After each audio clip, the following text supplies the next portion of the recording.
Okay, welcome everyone to this Perpetrator Studies Network book launch. Today, I'm really excited to not just be the co-organizer with Susanna Knittel of this series, but also to be moderating today's event. Today we're all here to hear about Jonathan Maynard's exciting new book, Ideology and Mass Killing, The Radicalized Security Politics of Genocides and Deadly Atrocities, which came out earlier this year with Oxford University Press. We are going to hear from Jonathan himself to start with in a second, once I've introduced everyone. And then we have two excellent discussants who will be discussing the book. And then at the end, we will have plenty of time also for questions and answers and discussion with you, the audience. Okay, so Jonathan Maynard is a lecturer in international politics at King's College London at the Department of Political Economy. Before he joined King's in 2020, he was based at the University of Oxford, where he also holds his PhD from. His research is primarily concerned with the role of ideology in collective political violence, as we can see by this book. Particularly, he looks at genocides and mass atrocity. Jonathan has published a broad array of journal articles, but also worth mentioning is that he's the co-editor of I think it's still forthcoming, Routledge Handbook of Ideology and International Relations. Then we have two discussants. We have, first of all, Hollie Nyseth, who is an associate professor of sociology at the Ohio State University, and she holds a PhD in sociology from the University of Minnesota, Twin Cities. Hollie assesses in her research why and how genocides happen and how countries can rebuild in the aftermath of mass violence, and she has a particular focus in her work on Rwanda. She has studied not only perpetrators, but she has done a lot of excellent work on perpetrators in that context as well. She too has published many phenomenal journal articles and is the co-editor of the Oxford Handbook on Atrocity Crimes that has just been published this year and will feature in our PSN book launch series later next year. Sorry, I'm just going to put a couple of people on silent who were busy doing the dishes or something like that. And our third speaker, the second discussant, is Alex Bellamy, who is the director of the Asia Pacific Center for the Responsibility to Protect and a professor of peace and conflict studies at the University of Queensland in Australia. He's also a non-resident senior advisor at the International Peace Institute, New York, and a fellow of the Academy of Social Sciences in Australia. He has published many books, many chapters, and I looked up 145 journal articles, so very prolific.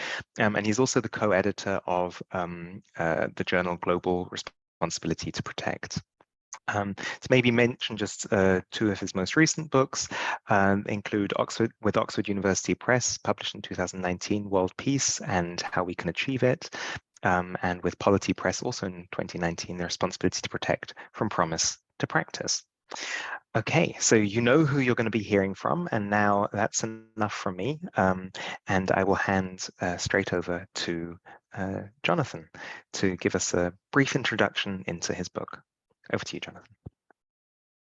Well, thanks, Tim. Thanks everyone for being here. I lack Tim's professional style headset, so I hope everyone can hear me okay and that the mic picks me up. Just interrupt me if not. I just want to say thanks in particular, obviously, to Tim and Suzanne for arranging this series and hosting this event today, and also to have two such incredibly distinguished scholars as Alex and Hollie as my discussants is a terrible privilege for me.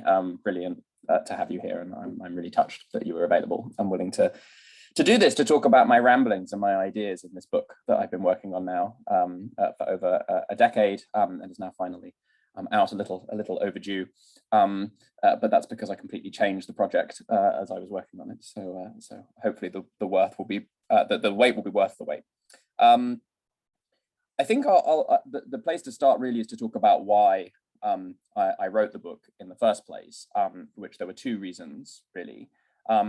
First, like many people in this call, and certainly many involved in the Perpetrator Studies network and who research in this field, I was puzzled by the nature of what we might call atrocity crimes, what we usually mean by genocides, crimes against humanity and war crimes, such as those going on in Ukraine right now. We just had a news reporting a couple of days ago on the discovery of more mass graves in Ukraine from atrocities committed by the Russian military. It's a little unclear at this stage whether Russian military atrocities will quite reach the kind of scale that some people describe as mass killing. I think it looks increasingly likely that they might, but certainly they are the kind of systematic atrocities, systematic violence against civilians that I'm interested in the book, Ideology and Mass Killing. And those kinds of forms of violence are puzzling, not just to ordinary people who find them abhorrent and egregious, perhaps evil, but also to scholars, because mass atrocities, mass killings are actually relatively rare. They occur between perhaps a fifth and a third of most armed conflicts. They don't occur all of the time. Most states, most of the time, even if they might engage in somewhat low-level abuses towards civilians, don't engage in this kind of large-scale systemic violence. And also, mass killings tend to be puzzling because they often look either irrational or at least of very questionable rationality. They often involve forms of violence that actually seem fairly counterproductive. A classic example, and one from the book, is Joseph Stalin's purge of the Red Army in 1936 to 1938. He kills large numbers of members of his own military forces as part of the broader Great Terror mass killings going on at the time. And that hugely weakens the state against Nazi invasion several years later. It's a very odd thing to do, one would think, to purge your own security forces, let alone your own workforces, your own taxpayers, your own supported constituencies in terms of war, people who may start insurgencies against you or rebellions against you or join insurgencies or rebellions against you if you attack them.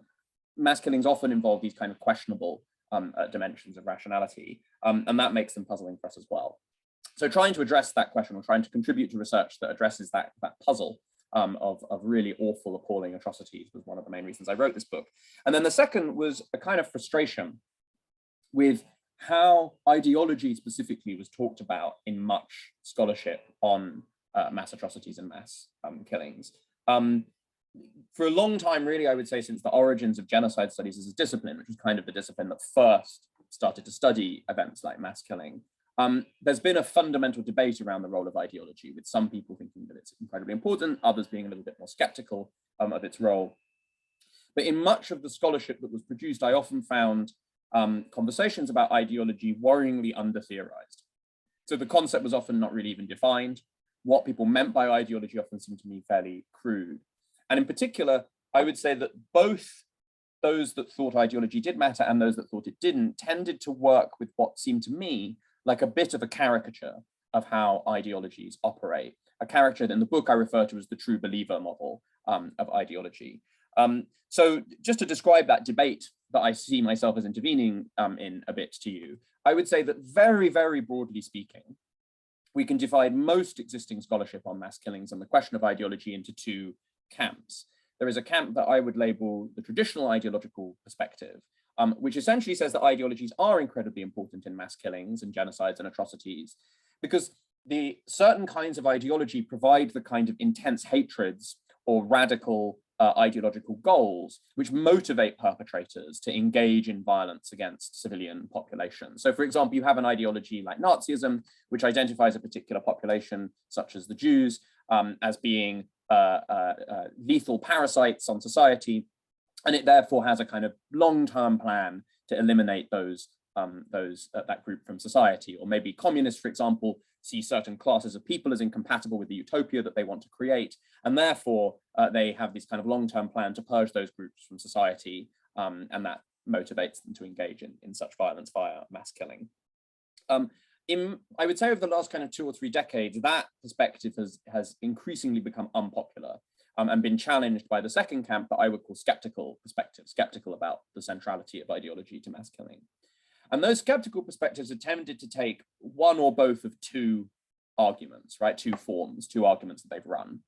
The first is that actually violence against civilians, mass atrocities, mass killings, although they may look quite mad, they actually have a kind of rational logic to them. Really, they're motivated by quite kind of pragmatic, self-interested, commonplace goals, like desiring to keep a government in power, desiring to defeat an enemy in war, desiring to access resources from territories that they can access. And to reach those goals, you engage in violence against civilians, because sometimes violence against civilians is functional for those goals. That's the first kind of skeptical perspective. So from that perspective, it's not really crazy ideological goals that are driving the violence. It's quite prosaic, ordinary goals that a sufficiently ruthless actor will, in certain circumstances, use violence against civilians to achieve. The second kind of skeptical perspective is what in the book, following some others, people such as Lian Fuji, the late Lian Fuji, a hugely missed scholar in our field, I describe the second camp as situationist, in the sense that they say, look, the violence isn't really being driven by grand ideological goals or beliefs, nor necessarily by particularly kind of rational motives to win war or prop up governments. It's being driven by kind of situational social pressure. We know from a very long literature in social psychology that when individuals are placed in kind of groups, that where violence becomes a kind of group norm, individuals feel very pressured to go along with that norm, to participate in violence, to participate in harm against other people, even if they don't really believe that violence is justified, or even if they're not personally motivated by any kind of ideological beliefs to engage in it. And these approaches can be somewhat compatible. The kind of rationalist skeptic, the first group, is like a little bit more focused on kind of the elite decision makers and why they launch atrocities. The second group, the more situationists, are often more focused on kind of ordinary rank and file perpetrators and why they participate. And maybe you think that those two pictures can go together. But either way, these two kind of skeptical perspectives suggest that it's not that ideology is necessarily totally unimportant, but it actually plays a much more marginal role than often thought. Atrocities can easily be driven by motives like self-interest, desire to defeat an enemy, peer pressure and going along with the group around you that may not be very ideologically thick. There may not be as much ideological content to them. Now, I felt that both of these perspectives, both the skeptical perspectives, but also the kind of traditional ideological perspective, rested on this kind of image, this assumption that if ideology matters, it must matter due to kind of deep belief, right? The image of the ideological perpetrator is the image of the true believer, the fanatic, the fundamentalist, the brainwashed, the individual completely convinced by government propaganda that this is the right thing to do. And I felt that was a very crude model of how ideology operates in the real world, not only in cases of mass killing, but even if we take in our kind of ordinary societies, relatively democratic societies around us, most people that we would describe, or that might describe themselves as liberals or socialists or conservatives, are not these kind of fanatical true believers in grand ideological doctrines. They often don't have very clear preferences about the kind of ultimate long-run society that they're trying to create. What they have is an adherence to a kind of bundle of values and narratives and discourses that seem plausible to them because other people around them who think similarly also believe in them. And we get this much more kind of mixed, muddy kind of belief, coupled also with people often going along with liberalism or socialism or conservatism and communism, even if they don't really believe in it at all. If, for example, liberalism is the dominant set, defines the dominant set of institutions in their society, then a lot of people end up behaving in quite liberal ways, even though they may not be personally deeply committed to liberalism. So one of the things I try and do in this book is kind of deeply re-theorize the way in which ideology might be relevant for violence. It might be relevant, I would say, for political behavior in general, but the focus of the book is obviously behavior in mass killings. And basically, the book makes, I would say, two arguments. It's 380 pages long, so it makes a little bit more than those two arguments, but we can summarize for the purposes of this Zoom session, two main arguments as being at the heart of the book. The first of those arguments is alluded to by what I just said, namely that ideology does matter in mass killings, but it operates through a much more complicated set of mechanisms than depicted in much traditional work.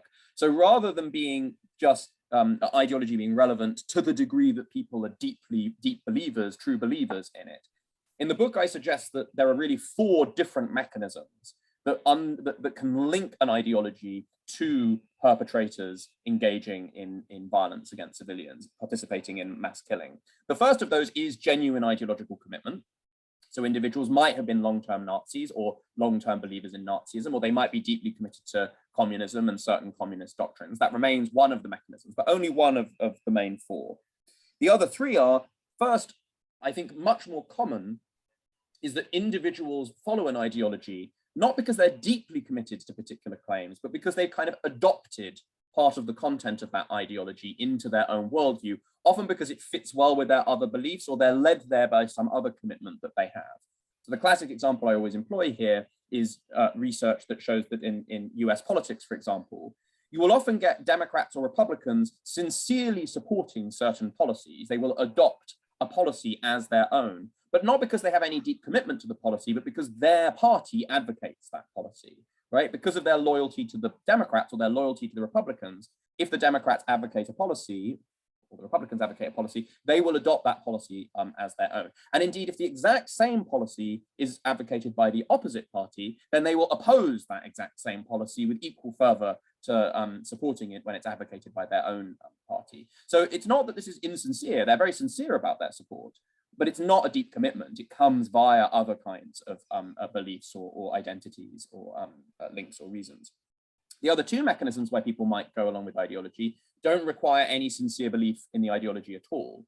But when ideologies become embedded in the norms and institutions in which individuals operate, they face other kinds of reasons to go along with those ideologies that might make those ideologies very relevant for their behavior. So for example, if you're in an environment where communism defines the norms of the political institutions, communist discourses define the assumptions of, say, the state security services of which you are a member, then you will face these 2 other mechanisms. The first of which I call conformity, following on from that kind of situationist research I was talking about earlier, that shows that individuals will tend to go along with the norms in their local groups or their local institutions due to fairly unreflective kind of tendencies to conform to authorities or conform to peer pressure. That might be one reason why they're following the ideology. The final mechanism is what I call instrumentalization.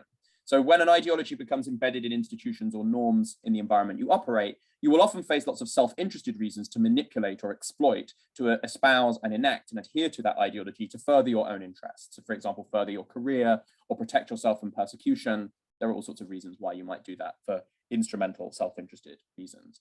Now, in many of these mechanisms, it may not be that deep ideological belief is motivating people to do what they're doing, but which ideology is dominant locally will shift what kinds of behavior we would expect people to engage in.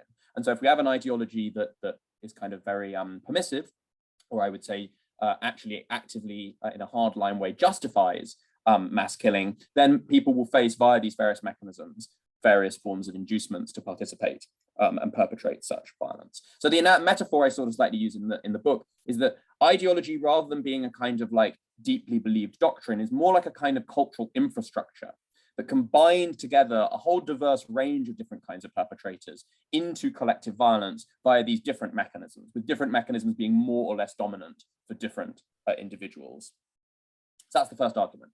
The second argument is then about, well, what are the actually important nature? What's the important nature of the kind of ideologies or the kind of ideological infrastructures, as I would put it, that actually make mass killing more or less likely? And here again, I'm pushing back on what I see as a somewhat traditional ideological perspective, namely the idea that kind of radical goals and hatreds are what tends to be the key ideological foundations for violence. I think radical goals and hatreds can be important in certain cases. The Nazis do stand out to some extent, although I think even in the case of the Holocaust, it's overstated, but to some extent is a case where there was real hatred and kind of long-term radical goals underpinning much of what the Nazis did. But I don't think that's the dominant ideological foundation for mass killing and atrocities in the vast bulk of cases. Instead of being rooted in kind of radical hatred and radical alien values and goals, the argument I make in the book is that mass killing tends to be rooted in very, very familiar kinds of values and very familiar kinds of goals, namely those associated with security. But what happens is that those kind of very conventional values and conventional goals are radicalized when they get attached to very, very extreme narratives about the security environment within which perpetrators see themselves as operating. To put that another way, perpetrators don't tend to see what they're doing as some kind of radical utopian project to create a kind of totally different kind of society. What they tend to see themselves as doing is acting in self-defense, punishing criminals, showing loyalty to their group, doing their duty to senior officers, all these kind of incredibly familiar claims that we find ubiquitously throughout the politics of security all around the world. But when those kind of familiar sorts of claims can get attached to claims that, for example, civilian populations represent terrible threats to society, that they have engaged in monstrous crimes against the community, that it's just strategically necessary for us to engage in this kind of violence because there are no other alternatives, then it becomes possible for people to engage in mass killing. And to kind of just for the last couple of minutes, if I've got 2 more minutes or so, Tim, I'm going to share this screen. If you, the lovely book cover on the left, probably the best bit about the book, if I'm honest, but you can ignore that. On the right are just some example quotes from various kinds of perpetrators that I employ in the book. The book contains many more examples, but I think these quotes are much more characteristic of the ideological understandings that mass killing is rooted in. What we will see in each of these cases, I'm not going to read them, you can read them as I talk. What we see in each of them is not claims about a radical future or alien values, but pretty conventional claims about security attached to very radical, ideologically rooted perceptions of certain civilian communities as terribly threatening, terribly guilty, disconnected from the primary political community, and so on and so forth. And so because it's actually this kind of, what the subtitle of the book is radicalized security politics. So this ideologically radicalized version of what are nevertheless fairly familiar kinds of arguments about security, because that's the kind of most important ideological foundation for violence in mass killings. We shouldn't be surprised that mass killings don't tend to occur when kind of especially radical governments are in their kind of moments of greatest revolutionary fervor. They tend to occur in moments of crisis when regimes and groups feel threatened and perceive those security crises through very, very ideological lenses. So the classic example I employ here is the Soviet Union under Stalin. The Soviet Union under Stalin is very interesting because to some extent the regime gets more violent as it becomes more conservative. In its earlier phases of more revolutionary idealism, it's actually not especially violent by comparison with later on. In the 1930s, it becomes much more violent due to Stalin's diagnosis of the international security situation and his belief that, first of all, rapid agricultural collectivization and industrialization, and then secondly, a massive war against subversive groups within society is necessary to secure the Soviet state in the event of future war. So it's really security first, security perceived through a certain ideological worldview, not radical goals and values first. And I'll just sort of conclude, come to the end of my time by saying we can, although as I said, it's not exactly the same kind of case, we can to some extent, I think, use those sorts of insights to help make sense of what is going on in Ukraine right now. Again, although Vladimir Putin does have certain degrees of radical ambitions in Ukraine, the dominant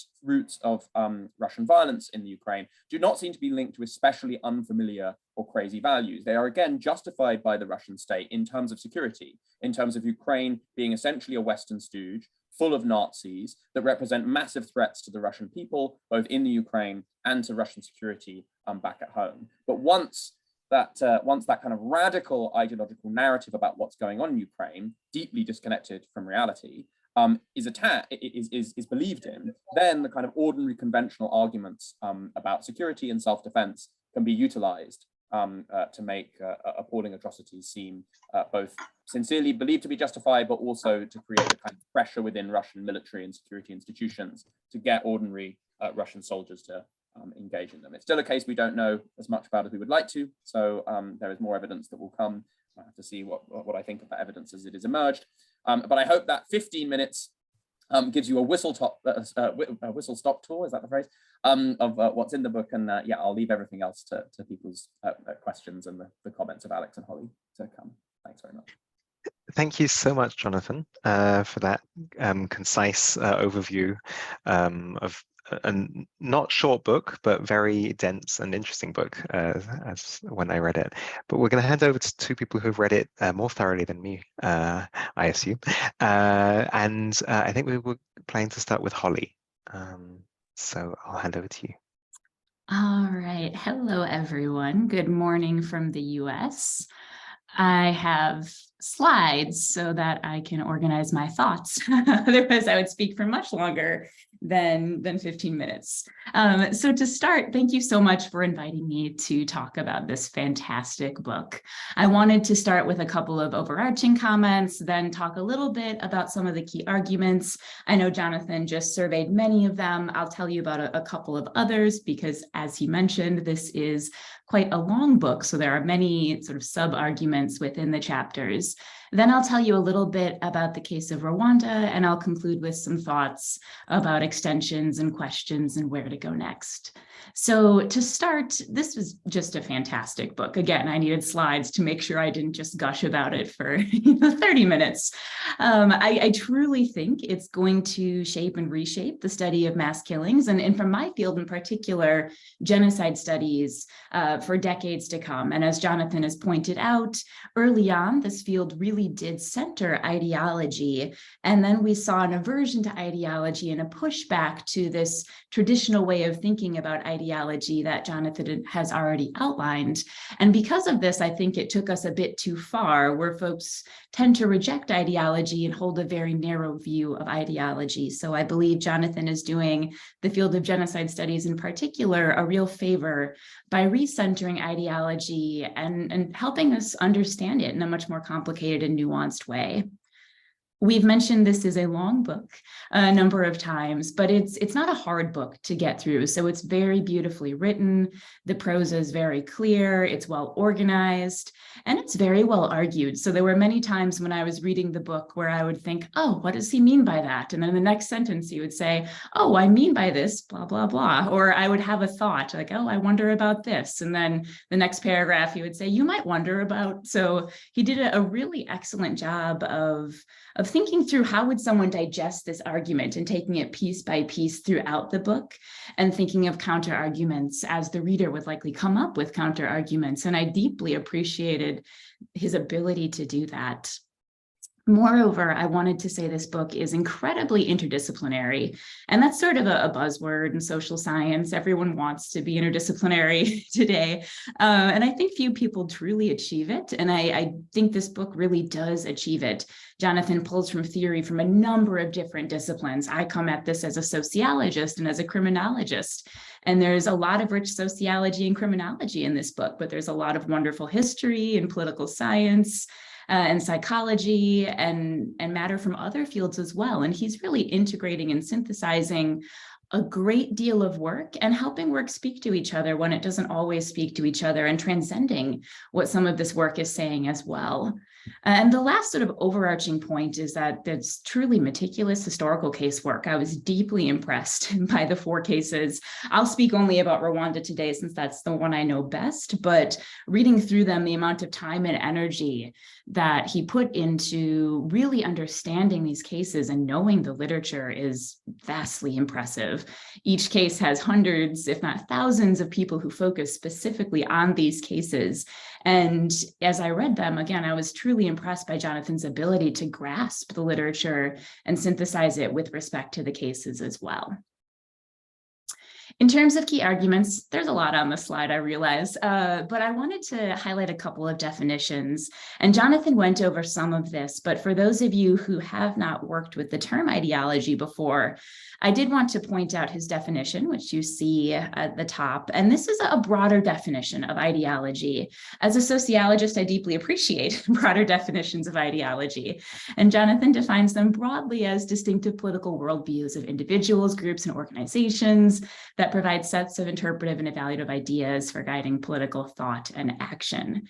Importantly, this means that Jonathan speaks about ideology both as something that political actors hold and work with, as well as something at the structural level. And again, as a sociologist who comes at most things by looking at this interplay between individual agency and broader structure, I appreciated this dual way of thinking about ideology. And I have a quote in the middle bar here, because I think it was quite convincing as Jonathan spoke about early on in the book, how some might push back on this broader view of ideology and how this sort of shifts how we view ideology. ideology, that it's no longer just about political motives only by certain actors, but it's akin to concepts like identity or culture, broader concepts that are properties of all political actors. And I thought this was a very smart way to reconceptualize how we think about ideology at an individual level.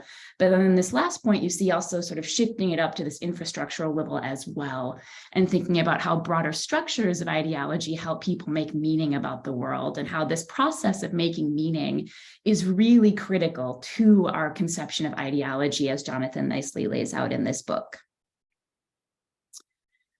Of course, this book is about mass killing, and Jonathan already summarized one of his core arguments, which you see on the left, which is really about how the dominance of hardline ideas of security politics under conditions of political crisis generate justified narratives for killing civilians. And this is how he explains in sort of one sentence how we think about the role of ideology in understanding mass killings. One of the services that I think Jonathan does in this book is try to synthesize existing work on these clusters of hardline ideas that are part of these justificatory narratives. And this is really important. And there's sort of two buckets of these ideas about victims and ideas about violence. And you see I put some stars by violence because I think this is the more, the newer aspect of how Jonathan has synthesized this. Many studies have talked about how, with different justifications of violence, there's often rhetoric that focuses on victims, civilians as threats, civilians as guilty. So I'll talk more about Rwanda in a moment, but it's been well established that Tutsi were seen as the enemy, as a threat to the Rwandan state. Again, in much of the ideological rhetoric that was being propagated at the time, that they were being depicted as guilty of committing their own crimes, and that was a denial of links between Hutu and Tutsi and sort of common identity. So Jonathan talks about these ideas with respect to victims, but he also talks about different ideas with respect to the violence. And this, I think, is very important because many individuals focus on language tied to the victims and don't necessarily look at language tied to the violence. And Jonathan outlines different clusters of ideas tied to violence, how often the violence becomes valorized and violence against civilians is discussed as something that is valorized, and also ties this into conceptions of masculinity, which I think are very important and we'll come back to at the end. He also highlights the future strategic goals that are tied into this. And of course, the destruction of meaningful alternatives in ideologies that are being propagated. And I think this one was very important as well, because there are a number of theories that suggest that genocide is sort of a policy of last resort, and that when there are no longer other alternatives, elites might turn to genocide or mass killing. And Jonathan definitely points out that this may be the case, but often they might be seen as no longer other alternatives. Perhaps there really are, but it's more about how people are perceiving the world and how they're making meaning about the world that actually leads to this perception. So I think these clusters of ideas, these 6 clusters of ideas are really important, and future work on mass killing will be able to better outline how they matter, when they matter, and things of this nature. There's a lot of other things I could say, but what I thought I would do is tell you about a couple of especially compelling points. So if you're coming to this and you're like, I'm not sure if I fully buy this argument about ideology more broadly, what I did is I went through some of my notes that I took when I read the book, and places where I'd highlighted, oh, this is amazing. Oh, this is so well put. And I thought I would tell you about 4 of them before I move on to talking about Rwanda and then talking a little bit about extensions. The first thing I'll say is sort of early on in the book, after Jonathan outlines his argument, he moves on to talking about what ideology is. And he has a couple of pages where he is outlining some of the earlier work, especially in genocide studies, about ideology. And he talks about how earlier scholars and really well-known scholars, Barbara Harf, Michael Mann, often tend to siphon off ideology as if it was something distinct, as if there could be an ideological killer or a ideological genocide, as if this is something in its own category. And he has this very, very well-written series of pages where he kind of pushes back against this. So I would turn you to those pages 31 and 32 in particular, if you're coming from this and you're used to these categories, which I think people have departed from a little bit, but I still see them recycled often enough that I wanted to point that out. Another point of the book that I thought was particularly compelling was pages 74 and 75. And this might sound like it's a little bit out of left field, so bear with me. But on these pages, Jonathan's addressing how some of the most extreme rhetoric often comes after mass killing begins. This is really important. So in the case of Rwanda, it's very well known that there was a lot of extreme rhetoric against Tutsi, but that the most extreme rhetoric came after most of the violence had been committed. And many people point to this and say, ideology didn't matter. See, look, the most extreme content that's dehumanizing Tutsi, that's speaking about Tutsi as enemies, that's valorizing the violence is coming later, so it didn't matter. And Jonathan really deftly points out how, no, this actually isn't that surprising that these shocks of political crisis and violence are actually destabilizing these ideological frameworks and changing them. So we would expect that this extreme content would come later, but that doesn't mean that ideology doesn't matter. And I thought that this part did a really good job, especially as someone coming from the Rwandan case in particular, of highlighting how we would expect that, but also how this doesn't mean ideology doesn't matter. A few pages later, and actually throughout the book, Jonathan also points out how subnational variation in violence is actually often tied to variation in political elites and, again, their ideological frameworks. This, to me, is incredibly important. As we think about the onset of mass killing, often we still think about it at this national level. If we think about the genocide in Rwanda, it started, April 6th or April 7th, depending on your version of history, in 1994. But of course, it didn't start everywhere on that day. In some parts of the country, it started earlier. In some parts of the country, it started later.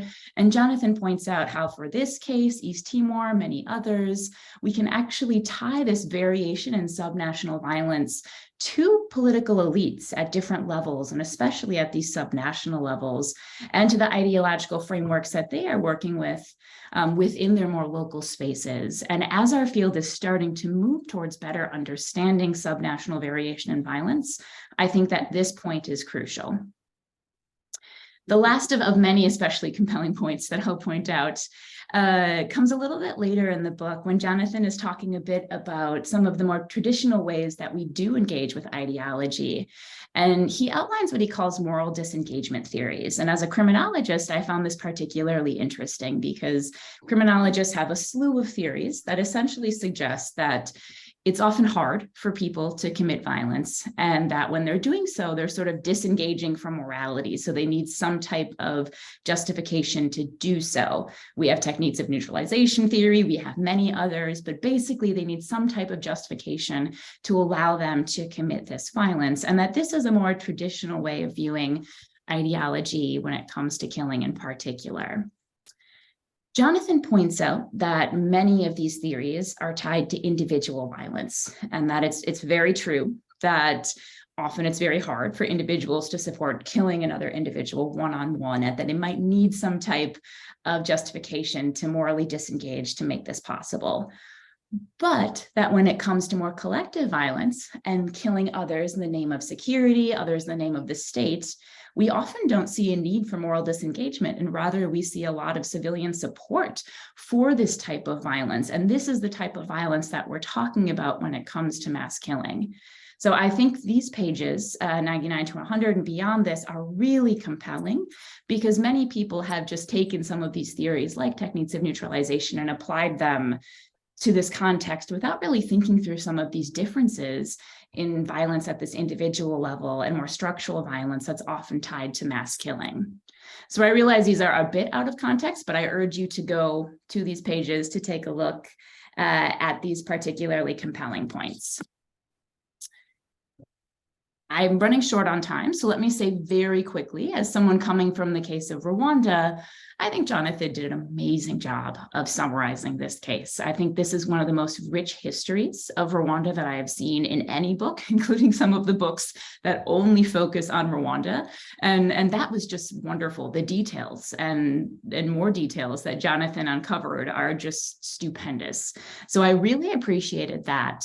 The other thing I'll say is I think that he gets the story right for what it's worth. I think it is very compelling, the way that he speaks about in all of his cases, how this hardline ideology tied to radicalized security politics is incredibly important in response to a political crisis. So he walks the reader through what this crisis was in Rwanda. He also walks the reader through how there was widespread civilian participation, an estimated 240,000 civilians engaged in violence, but we see a small proportion responsible for the majority of the violence. And Jonathan also deftly looks at sort of ideology and what was the role in this. And I think this case is really important because there's a lot of scholarship on Rwanda that has this idea that Rwandans heard ideologies broadcast on the radio, they internalized them, and they went out and did horrific things, often in a very overly simplistic way, as Jonathan points out, but frankly also in a racist way.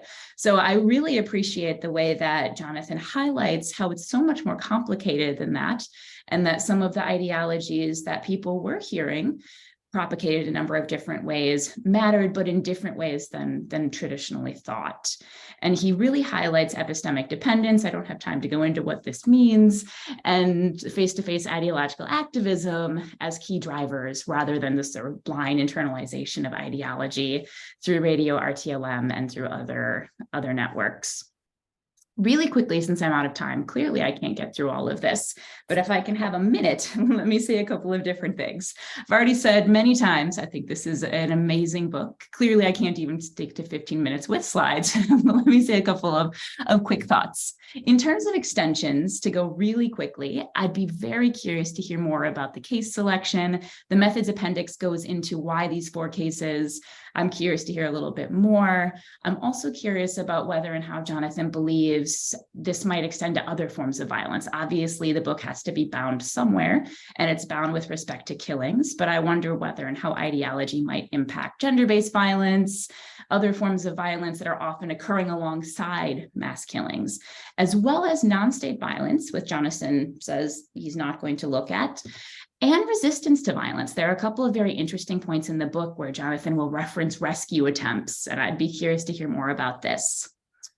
Also curious about the role of gender. It comes in, as a sociologist, I think everything is gendered, so I was very interested by some of these discussions of gender and masculinity. To me, all military ideologies would be gendered, so I'd love to hear a little bit about the role of gender. I'll skip over the last, but I had a couple of methods questions going forward about how to best study some of these narratives. And the last thing I'll say is ways to incorporate this into forecasting. Jonathan's final chapter does address how this might be forecasted, how people trying to forecast genocide, mass killing could better think about the role of ideology. And a lot of it boils down to very careful casework, very careful analysis of military doctrines and ideologies by political elites, but I was still curious if there might be ways to quantify it, which I know it's incredibly hard, but given that much of the forecasting world is still at the phase of quantifying ideology, I'd be curious about Jonathan's thoughts on that.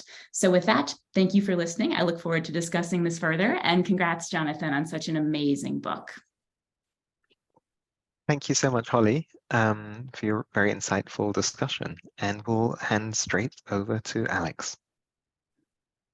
Thanks very much. And wow, how do I follow that? A great presentation from Jonathan about his fantastic book. And Holly has just covered all the bases in a far more articulate and sophisticated way than I could have managed to have achieved, even if I was aiming for maximum articulation and sophistication.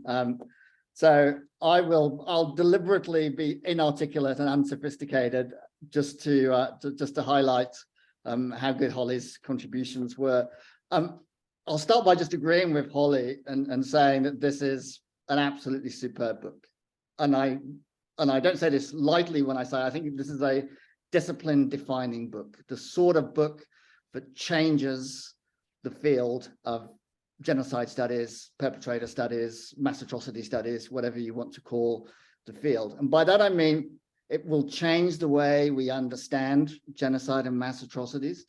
It'll change the way we do research. And I think it will also change the way we teach the place of ideology in genocide and mass atrocities.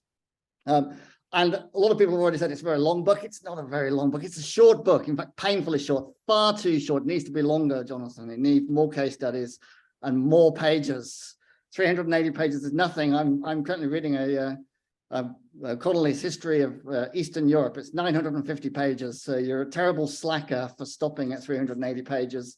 And I demand a second edition with more pages and length to kind of expand on it, because it's such a fantastic and rich book. So when I was thinking about, well, what can I do in my comments?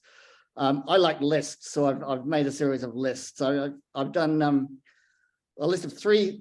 And I know people watch YouTube. I've got kind of a 13-year-old son, so I know YouTube is the way to do things, and everything comes in a list. 3 things that I think this book does, 3 things that I think it adds to the field, and then 3 kind of questions that I wanted to raise at the end. But just before we kind of jumping in, just to kind of say just how much I like this book as one of those kind of tired traditionalists with an unsophisticated take on ideology. I learned immensely from every page of this book.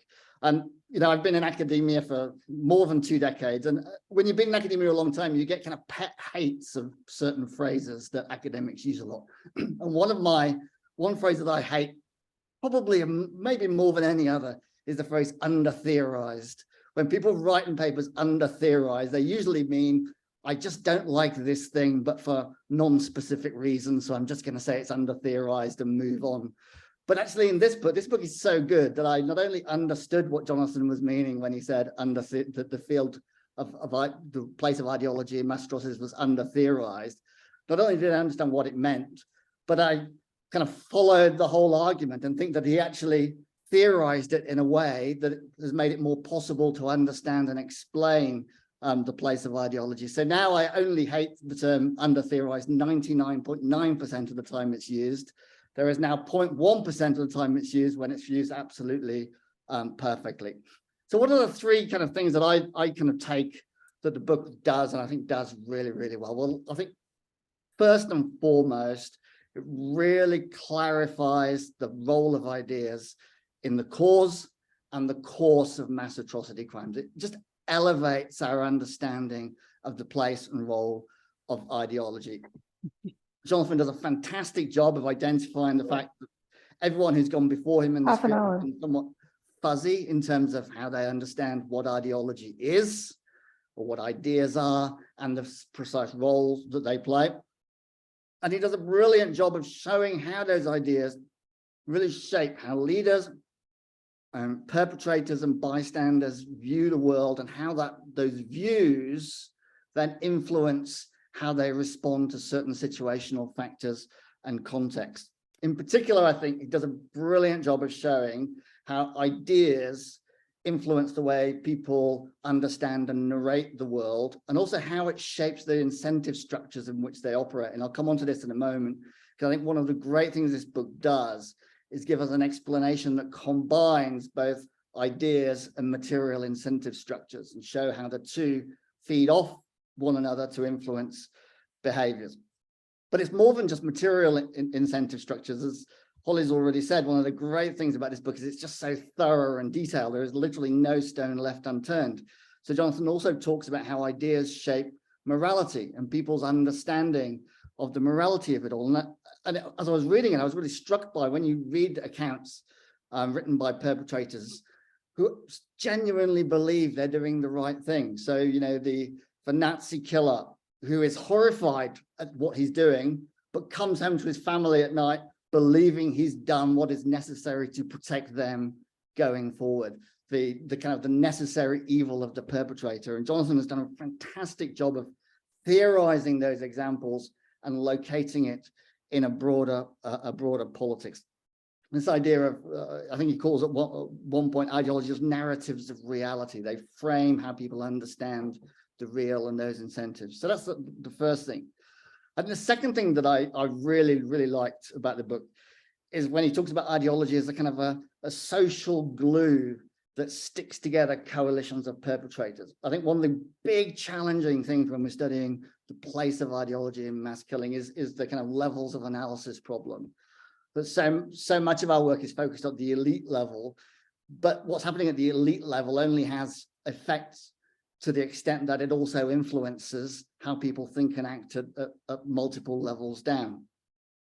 And also how different sorts of people will have different sorts of connections to the overarching ideology. And I think Jonathan's done a fantastic job of kind of mapping out the different ways that ideology works at different levels and across different groups to allow the bringing together of those coalitions. You know, you don't have to do the ideological hard work because other people have done it for you. So it doesn't matter that you don't really understand how Stalinism is different to Marxism, Leninism.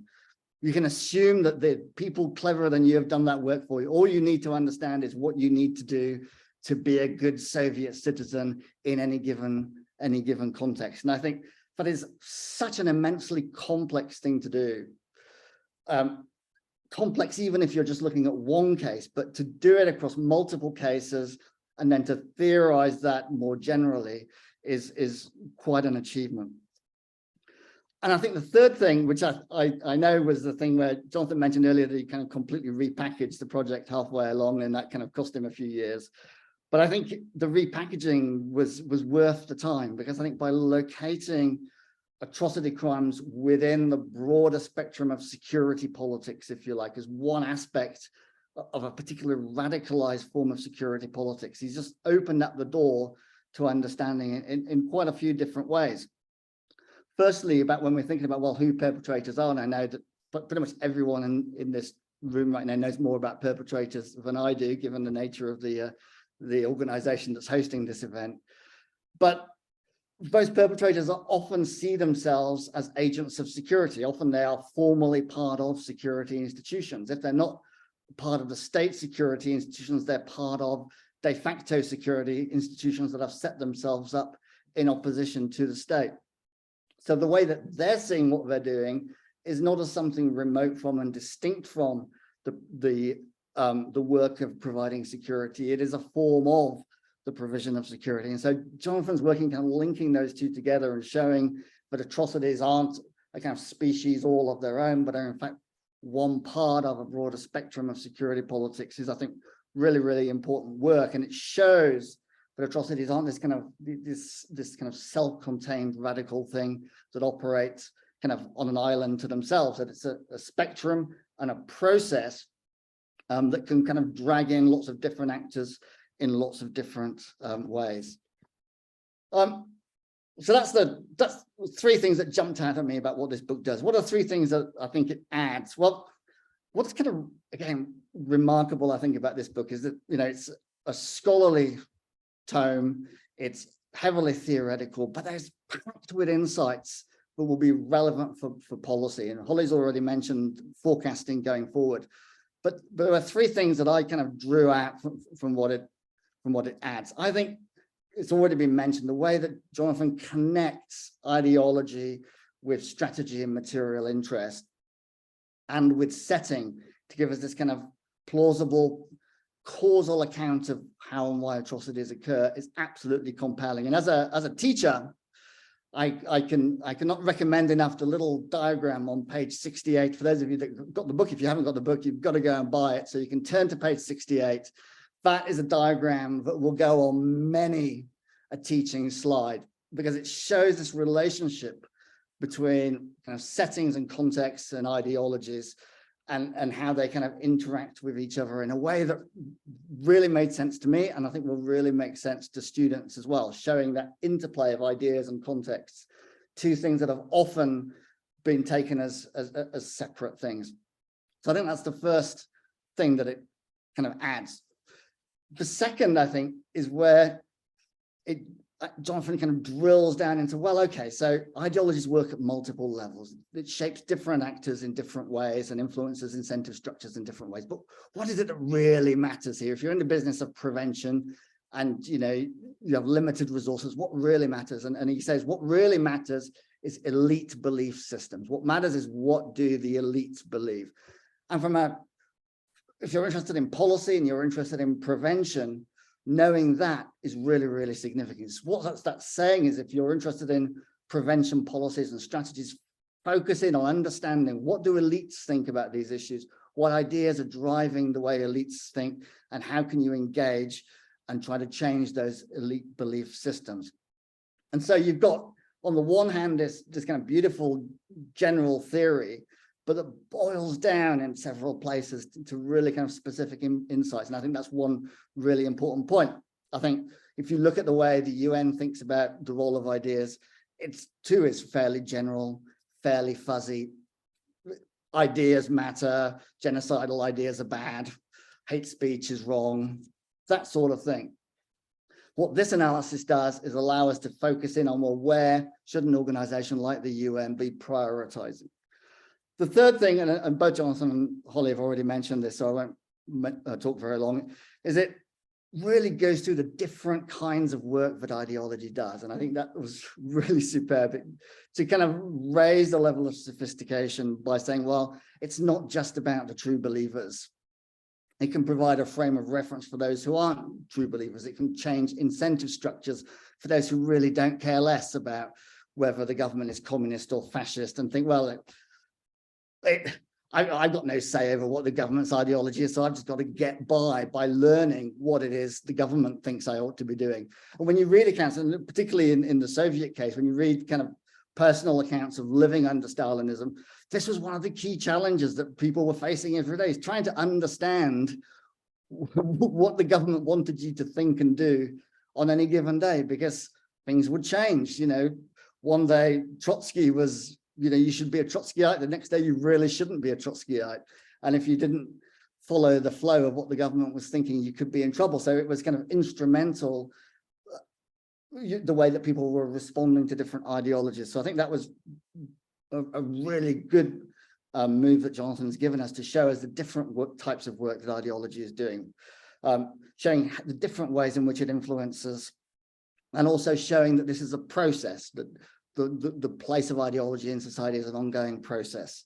Finally, then, my questions. So there's three questions. One, which I think I've kind of almost talked myself out of on the long flight over to sunny Sheffield, from even sunny at Brisbane. I think I know what your answer is going to be to this, but I'll ask it anyway. So I wonder whether there's an argument that says, okay, well, locating it within this kind of radical security politics does explain an awful lot. But does it explain everything? Are there still some cases where radical transformation is still the kind of the goal? And I wondered whether, for example, the Great Leap Forward in China would be a good example where there really isn't a security-related threat. The threat comes up because the government has decided to radically transform. And of course, in the process of radical transformation, opponents appear, but it's the radical transformation that causes the opponents to appear. And I think, and I take your point about Stalin, I mean, you could, yes, Stalinism got more violent in the late 30s, but it was still fairly violent earlier on, but by other standards. So, you know, process of like dekulakization, for example, was that a security politics, or was it a security politics caused by a response to transformation? As I say, on the flight over, I kind of thought, actually, I think there's less in that question than I initially thought there was, but I thought I'd ask it anyway. The second one was about the kind of competition between different sorts of ideologies. And I know, you know, you talked a lot with Hugo Slim about his work on anti-civilian ideologies, but I wonder about your thoughts about the interplay of pro-civilian ideologies. So how when ideologies of mass killing come up against other sets of ideas, for example, liberal ideas about individual human rights, and you have a clash between them, how does that kind of play out? And is the kind of the antidote, if you like, to mass atrocity ideologies, is the antidote to be found in pro-civilian ideologies? And if so, what are they? And then another thought on the same kind of theme that occurred to me was about how do we interpret ideology? Like, what is an ideology, and how do we factor in contestations over the best sorts of interpretations of ideology? And again, this was kind of provoked by kind of reading your work on Stalinism, but thinking about the concept between the Stalinists and the Marxist-Leninists.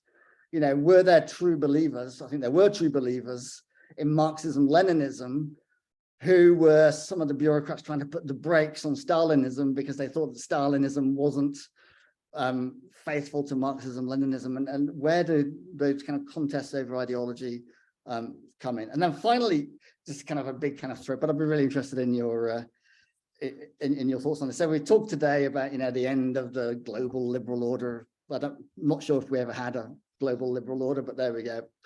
But clearly there is a kind of a realignment happening at the kind of the global level in terms of the balance of ideology, for want of a better phrase.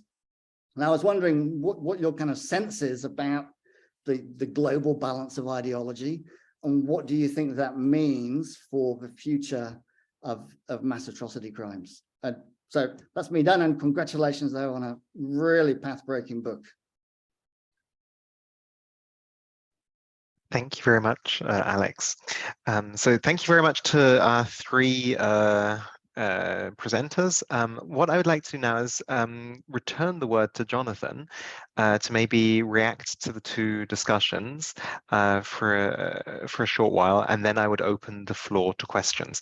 So while Jonathan is responding, you can already think about what questions you may have, and you can either type them into the chat, in which case I would read them out, or you can just put into the chat your name or that you would like to say something, and then you can put your microphone on and engage in oral discussion. Okay, over to you, Jonathan. Thanks. I'll be relatively quick because I don't want to delay people too much from asking questions after rambling on a lot myself at the start. I guess let me start by saying that I'm very touched by such generous comments from Hollie and Alex. Alex described himself briefly there as a traditionalist, as though he was kind of the target of some of the criticisms I was making. I think he knows perfectly well that I don't think that.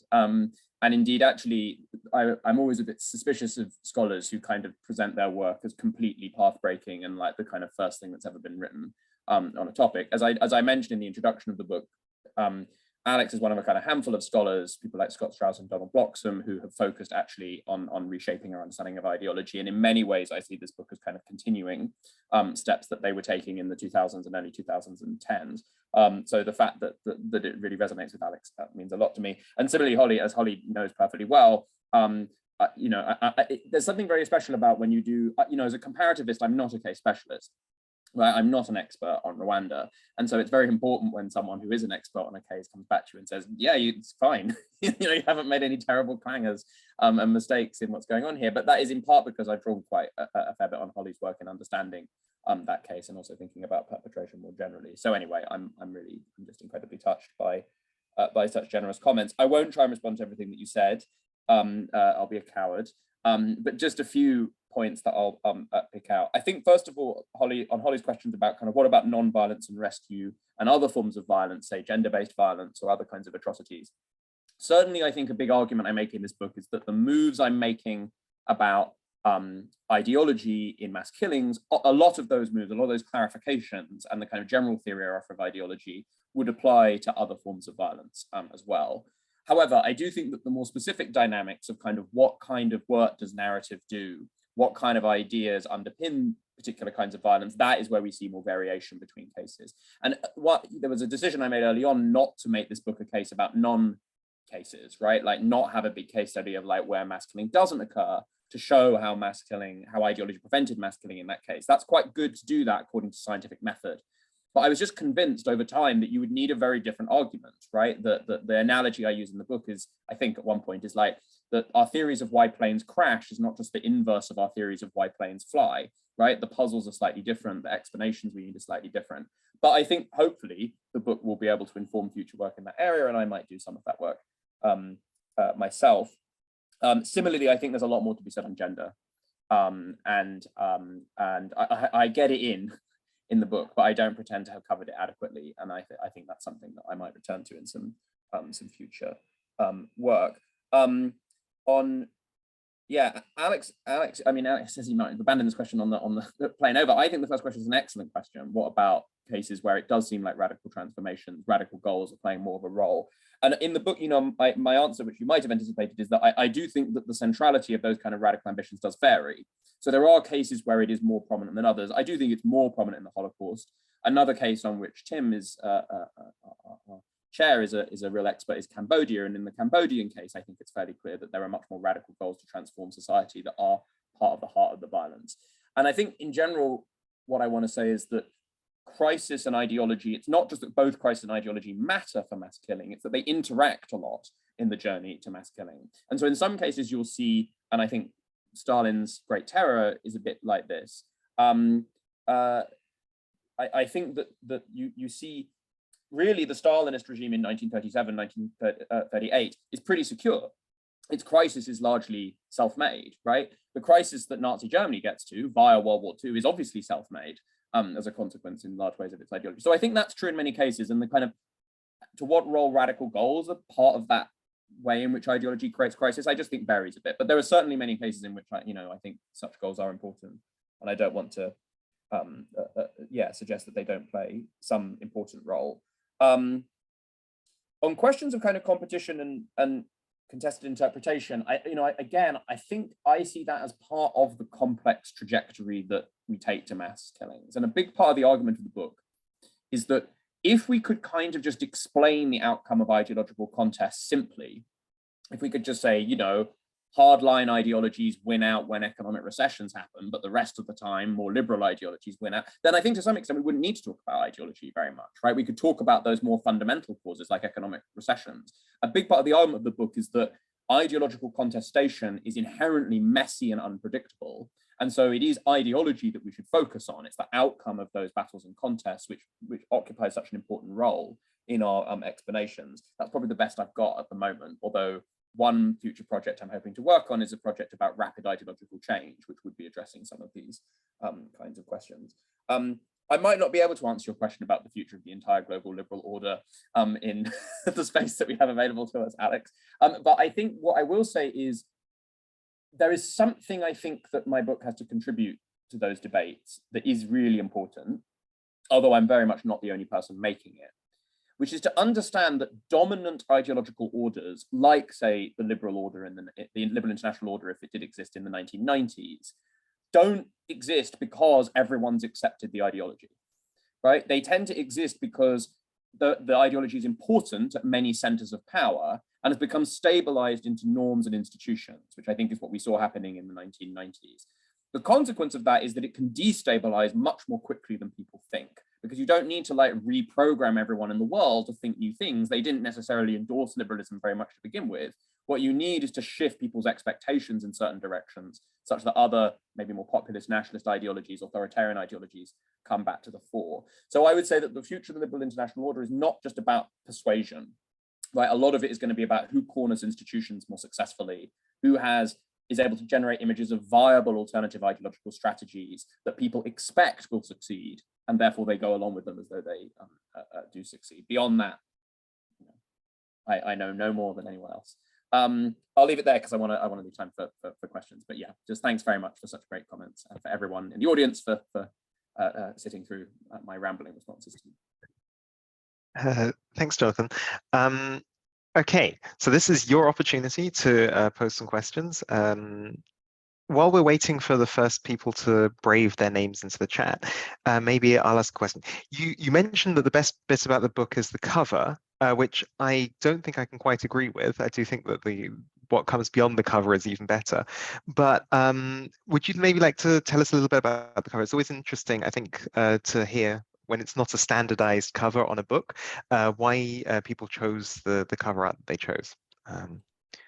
Yeah, lovely. Thanks for the compliment. But I am very proud of the cover. And anyone who's written a book will know that until you get the cover, you can't visualize exactly what this final book is going to look like. And about 6 months out or 4 months out, something like that, I had no idea what I was going to put on the cover. The cover is Satan calling up his legions, a painting by William Blake. I've long been a fan of Blake, and my mum, Carol Leader, who is in the audience on this call, is a psychoanalyst who has done some work on Blake and Blake's relevance for psychoanalysis, which deepens my interest in Blake.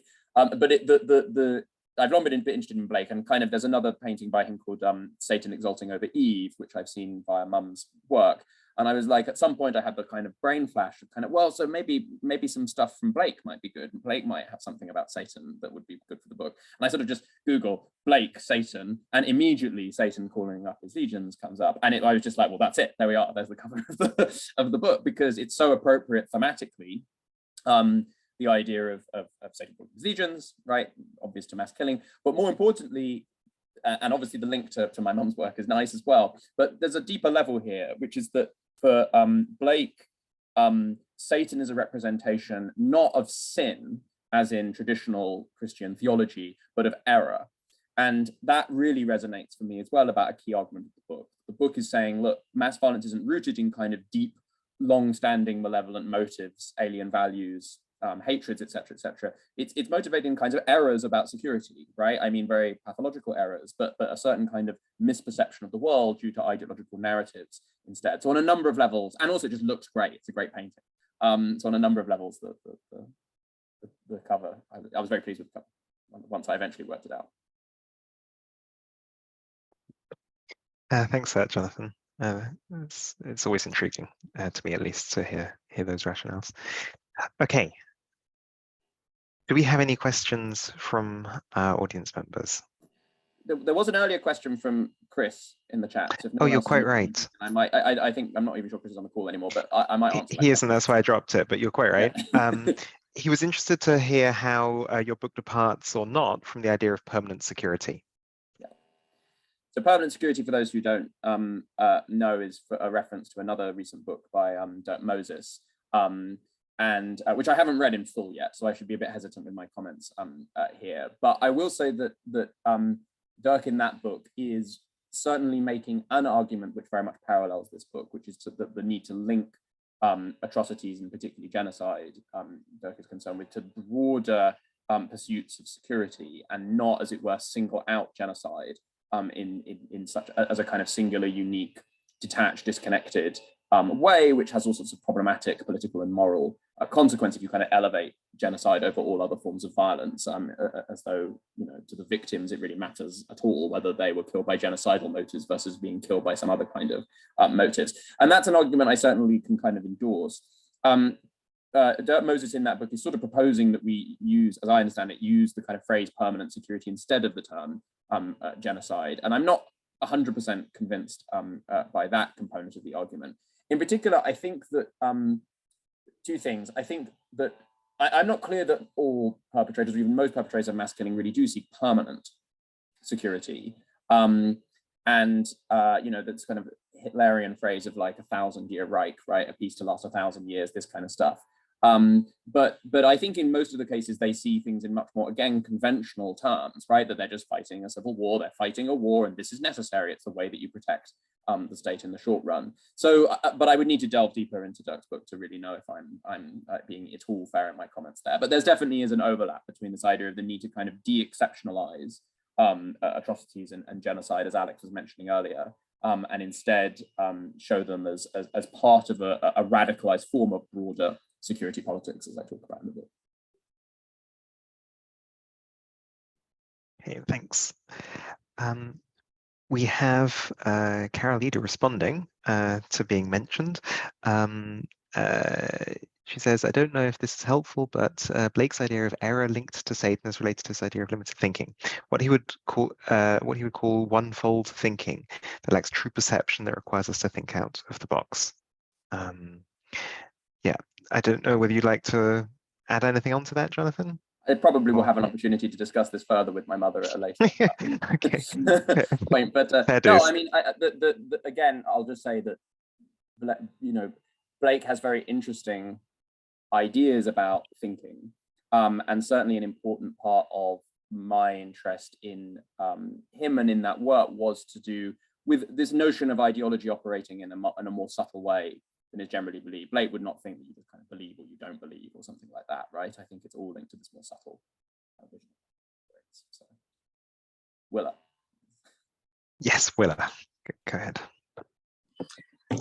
Just to go back to something you were saying earlier about the kind of collapse of civilian identity with that of the enemy. I don't know if you came to this panel at INOGS, but there's a gentleman on my panel who's talking about Vietnam War being a genocide, which of course, as an American, is a bit of a knee-jerk reaction, like, no, it's not. But I haven't been able to stop thinking about it. So I was wondering what your take on this is, particularly since, you know, there are parallels with Ukraine. It's too early to tell what's going on with Ukraine, but obviously there's been quite a good amount of time and documentation on Vietnam since. Yeah, great question. I mean, I think one of the broader kind of points emphasized in modern atrocity and genocide scholarship that my book very much adheres to and tries to contribute back to is that the idea that there is a singular motive that guides atrocities, that they are rooted in a kind of plan with a clear intention, and the violence is the execution of that plan, is a very outdated image of atrocities. And to some extent, that will always make questions about is this genocide, isn't this genocide, more complicated than they first appear.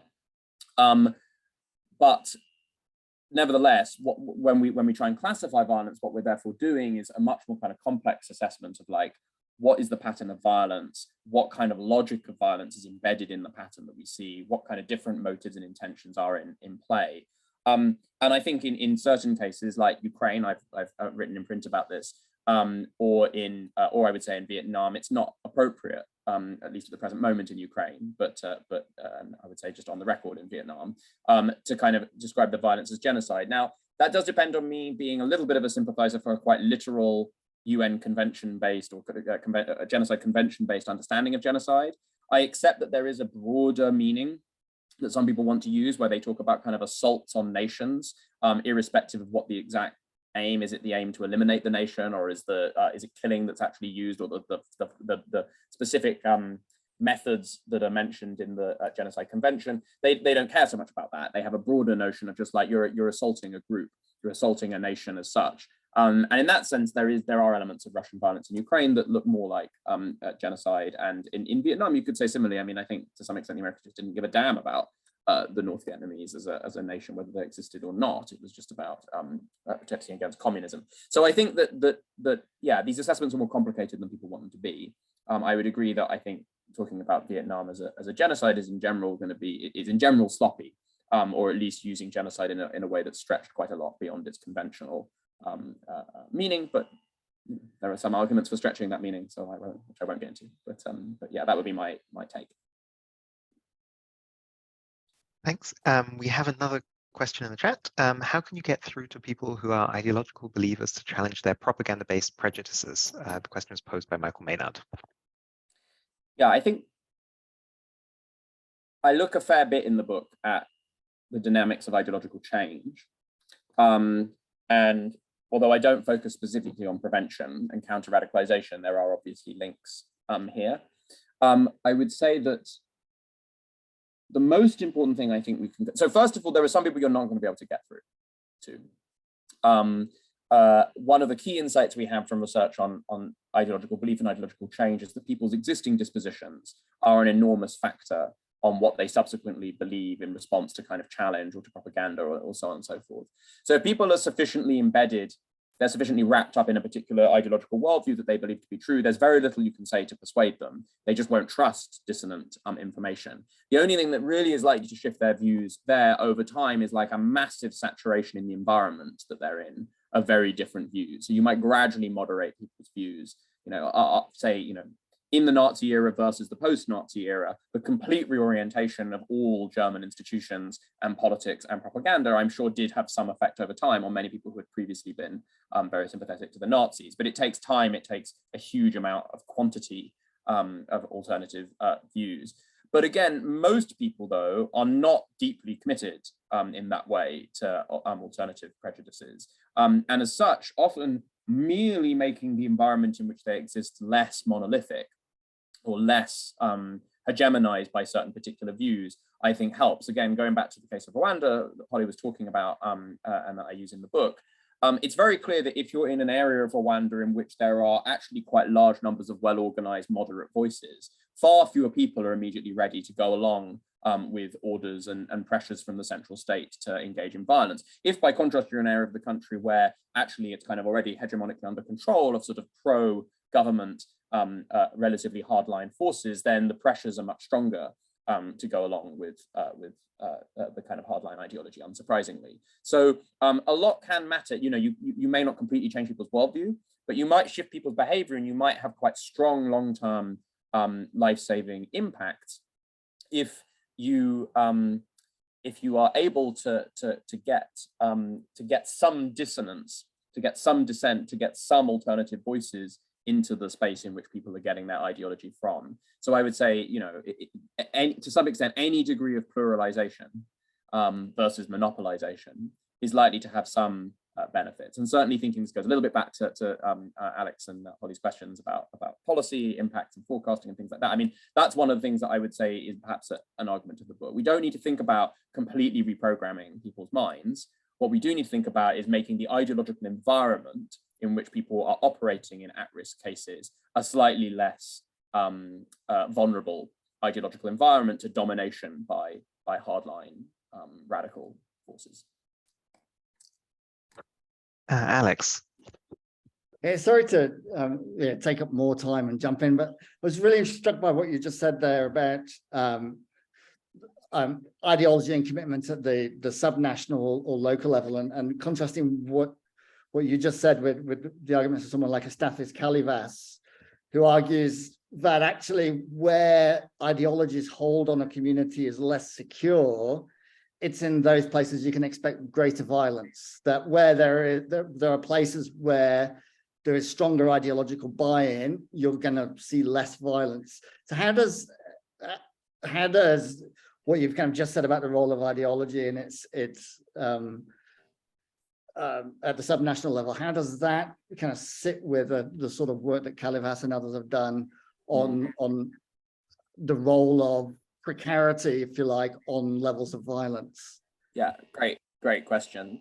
So I think I think the first thing says that we're talking about slightly different mechanisms, Stathis and I, right? So I think what Stathis would say, what Stathis wants to say is, in areas essentially where control is higher, right, and control can be embedded in ideological support at one level, but it might be other factors as well. Areas where control is higher, there's sort of less rational need for the state to engage in violence. And I think when you're talking about relatively low-level forms of violence, like kind of using violence to try and coerce civilian communities to just like give information to your civil war faction or something like that, that mechanism is probably in operation in the way that Stathis describes it. In the cases that I'm interested in, we're talking about much larger scale campaigns of anti-civilian violence, which I think are less directly linked to those kind of rational incentives for control. And indeed, I think, you know, most of the cases that I look at are cases that I think Stathis would agree are puzzling, right? That the kind of limited, even if quite ruthless conflict actor shouldn't have engaged in such disproportionate wild violence. Or if they did, Stathis would expect that they're doing it because they can't do anything more precise. But the kind of point that I sort of am making in my work is that that's all well and good if you're talking about fairly rational, limited, kind of to some extent rooted in real incentives violence. What I find interesting is that in these larger scale cases, we have what Scott Strauss calls the domination vulnerability paradox, right? Namely that groups are in fact very dominant and yet they feel incredibly vulnerable. And so then the question is, well, why do they feel vulnerable? I would say that's because certain hardline ideas have become more hegemonic, right, have become more dominant. And then the more dominant those hardline ideas are, those hardline ideas that generate feelings of incredible vulnerability, the more vulnerable we're going to see people. So, you know, again, take something like Russia, right? The Russian state is not vulnerable because it doesn't have good degrees of ideological control. I mean, it doesn't over Ukraine, but at home it's pretty ideologically hegemonic. But what is quite ideologically hegemonic is an increasingly radical vision of Russian insecurity. So I think these mechanisms, you know, both mechanisms can be true. They're just operating in slightly different directions at different times, and which one is more dominant depends a little bit on what kind of violence we're talking about, and I would say how radical the ideological vision are. If you've got quite a moderate ideological vision, maybe it's pretty ruthless, but then probably greater degrees of control will just make you feel safer, and so you won't have such an incentive to violence. The more radical the ideology becomes, the more hardline the ideology becomes, the more that is no longer the case, and actually its dominance may be the very thing that creates greater incentives for violence. But yeah, great question, Alex. Thank you. Can I say just one other quick thing on that? I was also going to say, I know you're both speaking about the level of violence, but in the book, you also point out the timing of violence. And I think, at least from the case of Rwanda, there's very clear evidence that in the subnational spaces where there was more support for these hardline ideas, violence started earlier, whereas in spaces where there was less support or sort of competing ideas, violence took a little bit longer to actually start. So I think in addition to the level of violence, you speak to the timing and the onset, which is different but equally important, I would say. I seem to remember, Hollie, a paper of yours which shows that the timing is even more affected than that. But yeah, absolutely. Here we have our final question by Ingrid Elliott. Hello, sorry to take the last question, but I did, so my background actually is a prosecutor of atrocity crimes, and I've spent the last decade doing work in Syria, particularly focused actually not just on mass killings, but also of the role of conflict-related sexual violence, men on men. So very interesting, and I think your 4 ways in which ideology can drive atrocity crimes is really interesting in the Syrian context, and just wanted to ask if you knew of any work that had been done in that space, and anything that's worth reading around that. Thanks. Yeah, great question. And I'm glad that some of this resonates, particularly with your experience in more practitioner, close to practitioner level activities like legal prosecutions.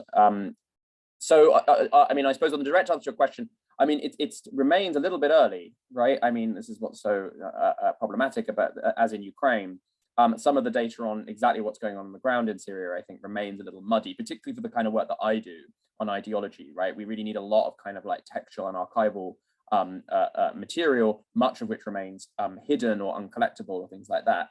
That said, there is some work. I mean, I was very influenced by a quite early paper in the Syrian conflict by Umit Ungur. I don't know if you have come across his work at who was at Utrecht, I think has now moved. Suzanne, is that right? Is he now at Amsterdam? He's at Amsterdam and Nyseth, yes. Yeah. So he did work a kind of preliminary analysis on Syria and has since been doing quite a lot of work on Syria about militias. I think what's really interesting to me about, if I can say one word more about the Syrian case, is that to some extent the Syria case again looks like what I think a lot of people would, hopefully before my book, think about as a very unideological case. It kind of looks brutalized, like a lot of the forces involved look like kind of thuggish paramilitaries, a little bit like we saw in Yugoslavia. They don't necessarily seem hugely influenced by ideology, but the sort of, when I've heard Ur give some presentations and actually show us some discourse by like the paramilitary figures that they've interviewed, I think it's very clear that the ideology in the sense that I'm talking about is very important, right? Not that they're like, they don't have, these are not deeply political people, but that they do believe is in a total cult of masculinity, right? Like a total cult of like, strong man, brutalism, often which behind closed scenes in their more private moments, there's one particular guy they interviewed who like admitted being quite uncomfortable with a lot of it, but nevertheless, it was very much part of his public persona, but also very much buying into the kind of narratives of what they were doing as nationalist service to the state, right? And totally therefore laudable and upstanding, rather than actually being, in many cases, hooliganistic, criminal behavior from many people's perspectives. So I mean, yeah, beyond Ur's work, I would need to, yeah, off the top of my head, that's the main thing that comes to mind. That if you don't know how to find him, drop me an email and I'll happily send on some of that work. But that's the stuff I've seen that's influenced what I've been thinking about in Syria, plus some more general, yeah, journalistic reporting. That's the best I got.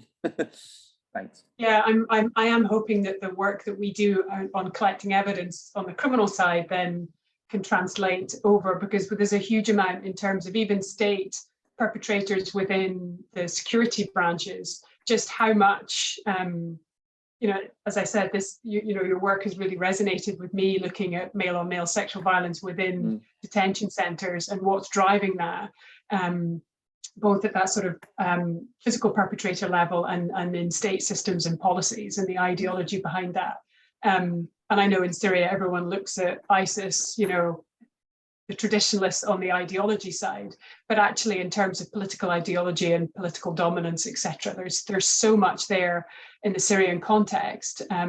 And Syria, in that sense, doesn't get talked about in terms of genocide, yet the targeting of reproductive capacity, the intent to destroy through conflict-related sexual violence against men and women is huge. So I think there's a lot there that can be done, and I think your work could really help it.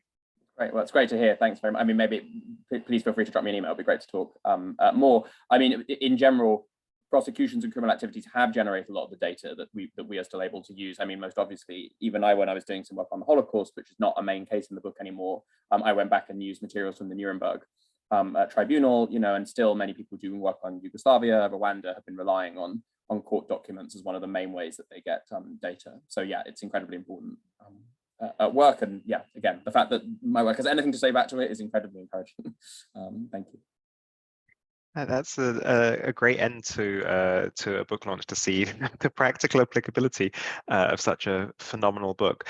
Now it just remains for me to say thank you so much, Jonathan, for writing the book and for sharing some of the key insights with us today, and also to Hollie and Alex for discussing it. I think it's been a really great session. Thank you so much to all of you, and I can just encourage you to join us again in the future at our Perpetrator Studies Network book launches. I put a couple of links into the chat. You can always find us at perpetratorstudies.sites.uu.nl. Anyway, the next launch is on the 15th of December for Ivo Vukusic's book, Serbian Paramilitaries and the Breakup of Yugoslavia. Hope to see you then, and I wish everyone a lovely day. Thank you again to our speakers. Thanks, everyone. Bye-bye. Thank you.